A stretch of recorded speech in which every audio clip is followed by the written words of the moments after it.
place au parti pris. Abnou Solmani nous rejoint pour l'international. Dominique et Arlette, vous restez autour de la table. Et on commence d'ailleurs avec vous, Arlette, votre parti pris politique. Vous nous parlez du projet d'Emmanuel Macron de s'emparer, de réguler cette question des réseaux sociaux. Oui. Le rôle de l'information telle qu'elle émane des réseaux sociaux dans la fracturation de la société française. Sauf que vous l'entendez parler et vous dites pointer l'extrême droite, oui. Et l'extrême gauche alors, pourquoi ? Oui, alors ce sera peut-être le grand combat de la fin du mandat d'Emmanuel Macron. Il est assez absent de la scène intérieure, très présent sur la scène internationale. Le combat entre la grande puissance des réseaux sociaux, il n'y a pas de contre-pouvoir, c'est l'immense pouvoir, la puissance, il n'y a pas de régulation. Ça peut être effectivement un combat qui permet de jouer sur les deux plans, national et international. Si je viens sur ce combat, c'est qu'il a lui-même présenté il y a 48 heures, c'est le Grand Forum de la paix qui se réunit chaque année depuis 2017. Le président parle de la gouvernance du monde avec des experts, avec des responsables politiques. Et effectivement, il s'est attaqué aux réseaux sociaux.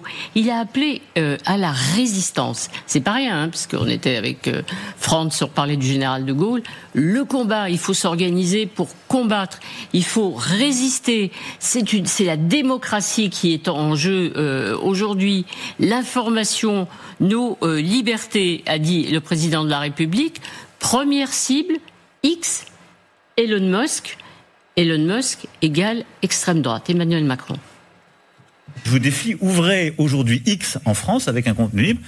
Si vous ne tombez pas immédiatement sur des contenus d'extrême droite, c'est que vous êtes mal organisé. Ces plateformes ont décidé de rompre la neutralité informationnelle puisque le possesseur de celle-ci s'est engagé dans le combat démocratique et l'international réactionnaire. Ce ne sont plus des lieux où on peut s'informer. Voilà, l'international réactionnaire, on va y revenir. Vous faisiez effectivement allusion à ceux qui trouvent qu'il a un peu trop tendance à être obsédé par l'extrême droite aujourd'hui. Deuxième cycle pour lui, c'est TikTok qui est à l'inverse. Alors là, chaque fois qu'on va sur islam, on tombe sur effectivement l'islam rigoriste et le salafisme qu'il dénonce. Et puis, deuxième volet du combat d'Emmanuel Macron, ça bien connu, ce sont les influences étrangères. Donc, algorithme, X, les plateformes et de l'autre côté les influences étrangères. Et bien sûr, ce qui est visé, c'est bien sûr la Russie, évidemment, qu'il connaît bien, Emmanuel Macron. Aujourd'hui, les plus gros acheteurs de faux comptes de X et compagnie, ce sont les Russes, pour venir déstabiliser les démocraties européennes. On est dans l'ingérence sous stéroïdes. Voilà, alors c'est un grand combat que lance le président de la République. C'est vraiment l'enjeu, évidemment, démocratique. Alors, peut-il mener ce combat ? Effectivement, on peut s'interroger. C'est pas une période très facile pour lui, évidemment. Beaucoup regrettent, encore une fois, à droite, qu'il n'ait pas parlé de l'extrême gauche. Parce que effectivement, du côté des réseaux sociaux et des influenceurs, il y a effectivement, bien sûr, l'extrême gauche. C'est ce que note le Rassemblement national. Pas beaucoup de réactions. Il faut dire que ce discours est passé un tout petit peu inaperçu, parce que tout le monde est concentré sur ce qui se passe à l'Assemblée avec le budget. Mais voilà. Et on arrive avec cette critique de cet élu au Parlement européen du Rassemblement national. La suspicion, Emmanuel Macron, en fait, veut contrôler les messages, veut contrôler l'information. Ça, c'est l'accusation qui effectivement vient contre Emmanuel Macron. En même temps, il faut dire quand même que le président de la République a des raisons d'être très préoccupé par les réseaux sociaux depuis son élection en 2017. Ça, c'est les influences étrangères, les Macronix. Et puis, ce qui se passe, et dont on a beaucoup parlé sur ce plateau, c'est bien sûr les accusations et les diffamations et les horreurs dites et répétées et visant son épouse. Ce sera difficile, mais je pense quand même, malgré toutes les critiques, qu'il a peut-être quand même trouvé une raison de mobiliser, parce qu'il a déjà eu des succès, il a beaucoup parlé aussi des enfants, de l'accès aux réseaux sociaux, de la limitation, il a peut-être trouvé une cause qui pourrait entraîner derrière lui au moins une partie des Français, peut-être une partie des Européens, parce que quand même, le problème des réseaux sociaux, c'est un combat qu'il ne peut pas mener tout seul. Abnous ? Eh bien, vous savez à quel point je place la liberté d'expression au-dessus de tout. Et autant, je pense que des enfants, je pense qu'à 16 ans, un enfant, ça reste un enfant, et encore 16 ans, je suis gentille, pas n'importe où, n'a rien à faire avec un téléphone et sur les réseaux sociaux. Mais à partir du moment où on est un adulte consentant, c'est une agora numérique. Et je trouve que ce débat sur les réseaux sociaux, où c'est les réseaux sociaux qui créent la polarité. La polarité est accentuée par les réseaux sociaux, mais ce n'est pas les algorithmes qui vous disent quoi penser. C'est que les gens trouvent, à travers les réseaux sociaux, vont vers des niches, parce qu'on est de plus en plus individualistes, qui leur parlent. Elles viennent à eux aussi, elles viennent à eux. Oui, mais elles viennent à vous parce que elles se basent sur les recherches que vous faites.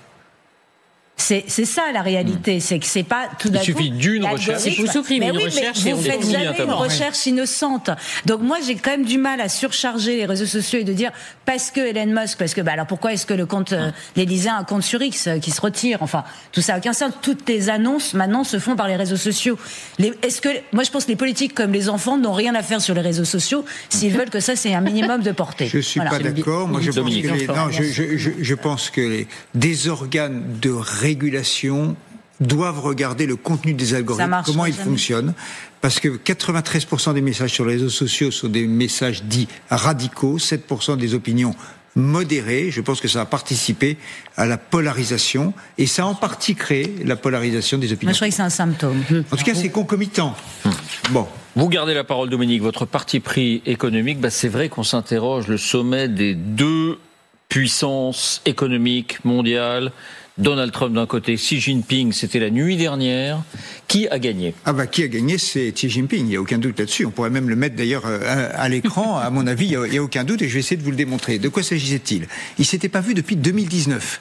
Donc ça fait quand même 6 ans. Ils se sont rencontrés en Corée du Sud. C'était ce matin très tôt, heure coréenne. On sait qu'ils sont engagés dans un bras de fer considérable depuis que Donald Trump est revenu à la Maison Blanche. Et c'est un bras de fer commercial entre les deux puissances économique dominante de la planète, et la question c'est évidemment qui va dominer pour les 30 ans qui viennent. Bon, c'est le grand sujet. Donald Trump depuis janvier, il a quand même fait un certain nombre de trucs. Il a eu d'abord des mots extrêmement durs vis-à-vis de la Chine, et il a augmenté les droits de douane. Je vais pas résumer la totalité de l'affaire parce que c'est monté, c'est descendu, mais enfin on tourne autour de lui, on tourne maintenant autour d'un droit de douane de l'ordre de 57%. Ce qui est frappant, c'est que Donald Trump a trouvé à qui parler. Et il a trouvé, en fait, plus fort que lui. Parce qu'il a découvert quelque chose qui n'existait pas il y a 6 ans, quand il était à la tête déjà des États-Unis. Il a découvert que la Chine avait des moyens de pression qui n'existaient pas. Il y en a 2 principalement. Il y a les terres rares, dont on a beaucoup parlé ces dernières semaines, y compris sur ce plateau. Vous savez, les terres rares, c'est les 17 métaux qui servent dans les lasers, les smartphones. Toute l'électronique. Toute l'électronique.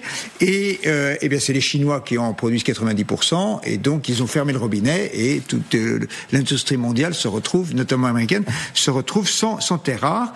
Et puis, deuxième moyen de pression de la Chine, ils ont arrêté d'acheter du soja aux États-Unis. Alors, ce qui s'est passé dans ce sommet, c'est intéressant. Il faut d'abord regarder, je vais vous montrer les images du sommet. Vous allez voir le corporate language, le body language de Xi Jinping dans la rencontre ce matin avec Donald Trump. On regarde quelques secondes. Great understanding. We have a great relationship. We've always had a great relationship.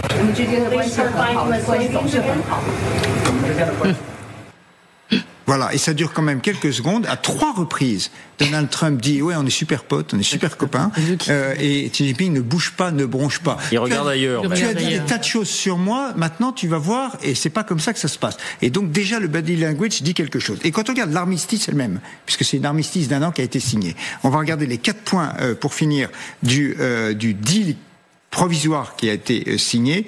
Les Chinois ont remporté le fait que les droits de douane baissent. Ils étaient à 57%, on l'a dit tout à l'heure, et Donald Trump avait dit « Je vais les monter de 100%, c'est-à-dire à 157%. » Et bien en fait, ils baissent à 47%. Donc les Chinois gagnent moins 10 au lieu de plus 110. En échange, les Chinois reprennent les achats de soja aux États-Unis, ils contrôlent un peu plus ce opiacide, le fentanyl, et ils redonnent une autorisation d'exportation des terres rares pendant 1 an. Mais au total, la Chine a gagné. Et Je voudrais vous montrer pour finir, j'espère qu'on l'aura à l'image, le contraste entre un Donald Trump qui, à Séoul, qui a été quand même assez sympa avec Xi Jinping, un peu signons un accord, et l'image de Ursula von der Leyen, c'était en août dernier, qui est allée humilier sur un parcours de golf en Écosse, entre deux trous. Elle a dû signer un accord commercial avec les États-Unis. Ça n'est pas du tout la même façon dont ça s'est passé. Donald Trump, manifestement, respecte l'effort, et quand en face de lui il y a des plus faibles, il les regarde très haut. Et ça, la Chine a des moyens de pression avec les terres rares. Que nous n'avons pas, ou en tout cas que nous n'avons pas voulu actionner. C'est ça. Voilà. Amnous, votre parti pris international, on attendait les élections aux Pays-Bas et on se disait que l'extrême droite, encore une fois, allait l'emporter. Eh bien non, c'est un pro-européen de centre-gauche qui l'a emporté, Rob Jetten. Pas vraiment. Parti dès 66, mais vous dites, mais non. Geert Wilders, donc le leader de la formation d'extrême droite, est un vrai faux perdant. Il n'a pas vraiment perdu pour vous. En fait, Geert Wilders, pour le faire simple, il a perdu, mais il a tout remporté. C'est vraiment ça. Et je ne comprends pas pourquoi on dit que c'est effectivement Rob Jetten qui a gagné. On va regarder les chiffres. Le Parti pour la liberté de Geert Wilders, 26 sièges. Il a effectivement perdu 11 sièges par rapport à 2023. Il a seulement une avance de 1382 voix sur D66, les démocrates 66, donc le parti centriste. Mais c'est pour ça que j'ai bien précisé, à 0,6%, vous avez un siège. Donc ça peut basculer, c'est pour ça que je précise 99,7% dépouillés à 16 heures. On attend le reste. Le fameux démocrate 66 et D66, donc de Rob Jetten, parti centriste, progressiste, pro-européen, pro-LGBT, 26 sièges, donc égalité avec... Il en avait 9 avant, je crois. Ils avaient 17 sièges gagnés, effectivement, par rapport à 2023. Ils n'avaient que 9 sièges. Donc il a gagné 17. De 17 sièges. C'est la vraie surprise du scrutin. Rob Jetten, 38 ans, est donc probablement le premier ministre aussi jeune de l'histoire des Pays-Bas et le premier ouvertement homosexuel. Et pourquoi ? Et c'est vraiment dans les derniers jours que ça s'est joué, parce qu'il a un message optimiste. On va quand même l'écouter, parce que ça fait quand même du bien. Un peu d'optimisme.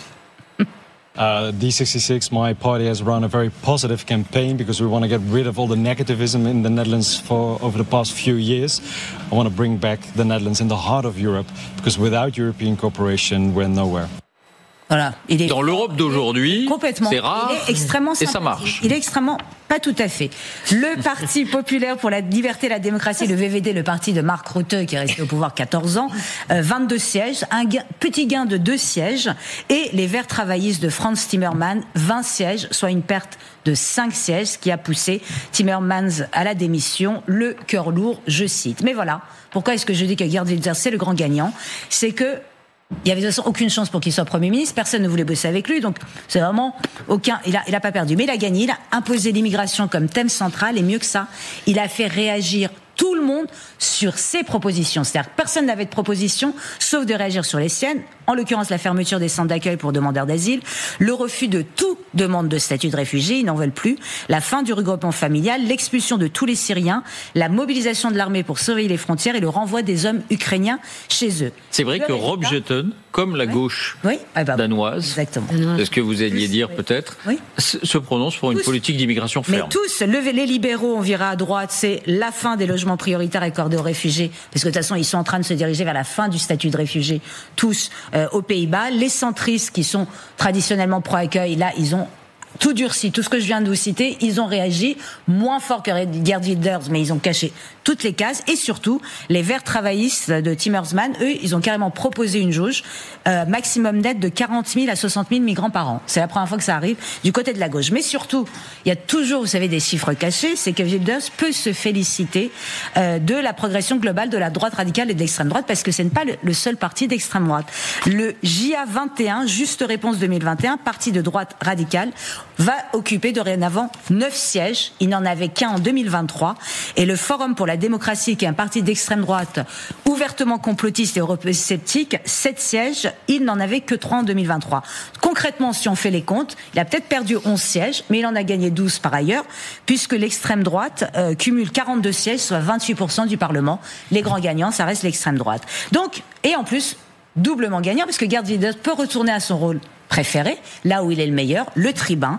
Ça y est, celui qui déclarait la démocratie sera morte si on m'empêche à nouveau d'être Premier ministre malgré une nouvelle victoire électorale, sachant qu'il ne pouvait pas être Premier ministre parce qu'il est obligé d'avoir des alliances et personne ne veut s'allier, eh bien, il va devenir dénonciateur des élites, victime du système, éviter les responsabilités et les échecs de la gestion gouvernementale, et il va dire quand les lois anti-immigration fonctionnent, c'est grâce à moi. Quand elles se plantent, c'est que décidément, les gens ne savent pas gouverner.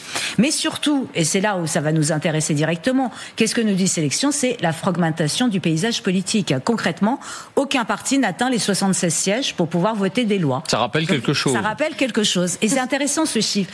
Jusqu'à la veille du scrutin, 50% des électeurs ne savaient pas qui voter. Résultat, la formation de dernier gouvernement avait pris 223 jours. Entre novembre 2023 et juillet 2024. D'après les politologues néerlandais, on est parti de 6 mois à 1 an de négociations pour peut-être parvenir à un gouvernement qui peut marcher sur un demi-pied. C'est pas faire ça. On n'y arriverait pas. Ouais. Non, c'est pas pour nous. Non, c'est pas possible, pas pour nous. Mais cela dit, c'est presque une habitude aux Pays-Bas. Oui, c'est une habitude, mais là, c'est la première fois qu'il y a une telle fragmentation et une impossibilité d'alliance, alors que c'était toujours possible du fait de l'arrivée des extrêmes. Merci à vous trois pour ces parties prises.